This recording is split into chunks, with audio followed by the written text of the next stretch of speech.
The new queen, Snow White's stepmother, was a beautiful woman too. She was very vain, more than anything else. She wanted to be certain that she was the most beautiful woman in the world. She had a magic mirror, and she used to look at herself in it each day and say, "Mirror, mirror on the wall, who is the fairest one of all?" And the mirror would always reply, "You, O queen, are the fairest of all." The queen would smile when she heard this, for she knew the mirror never failed to speak the truth. The years passed.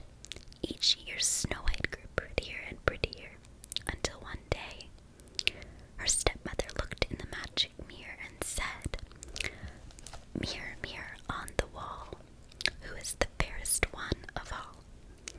And the mirror replied, "You, O queen, are fair, 'tis true, but Snow White is fairer now than you." The queen was angry and jealous. In a terrible rage, she decided that Snow White should be killed. She called for a hunter and told him to take Snow White into the forest and to kill her there.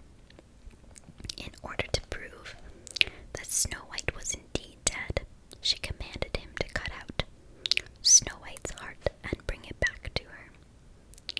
The hunter was very sad. Like everyone in the king's household, he loved Snow White, but he knew that he must obey his orders. He took her deep into the forest, and as he drew his knife, Snow White fell to her knees. "Please spare my life," she begged. "Leave me here, and I'll never return to the palace, I promise." The hunter agreed gladly. He was sure the queen would never know he disobeyed her. He killed a young deer and cut out its heart, and took this to the queen, pretending it was Snow White's heart. There's the queen in the mirror.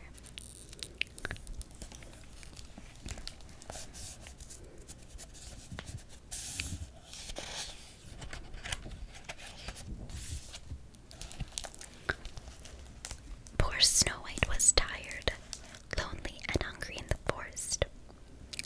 She wandered through the trees, hoping that she would find enough berries and nuts to keep herself alive. Then she came to a clearing and found a little house. She thought it must be a woodman's cottage, where she might be able to stay, so she knocked at the door. When there was no answer, she opened it and went inside. There she saw a room all spick and span with a long table laid, and 7 places, 7 knives and forks, 7 wooden plates and drinking cups, and on the plates and in the cups were food and drink. Snow White was so hungry she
she should be wary of strangers who might come to the cottage. Back at the palace, the queen welcomed the hunter when he returned from the deer's heart with the deer's heart. She was happy that now she was once more the most beautiful woman in the world. As soon as she was alone, she looked in her magic mirror and said confidently, "Mirror, mirror on the wall, who is the fairest one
Once Snow White was affected by the poison and fell down as though dead. That evening when the dwarfs returned, they were quite unable to revive her.